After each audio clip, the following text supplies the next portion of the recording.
Atinya Ramogi koro waduogo bang' yweyono kama wayudo ni riwruok mar Osiptende mag giwegi Rural Private Hospitals Association of Kenya oramo ni nyaka chulgi omenda ma gidwaro eka gibiro dhi nyime kod chiwo thieth ne jotuo matiyo kod kadi mar NHIF.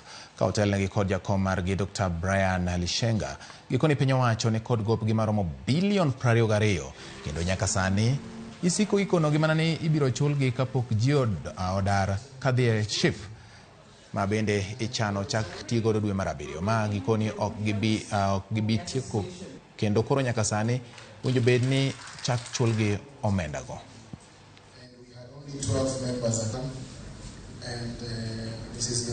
A lot of providers have gone for many months without substantial payment.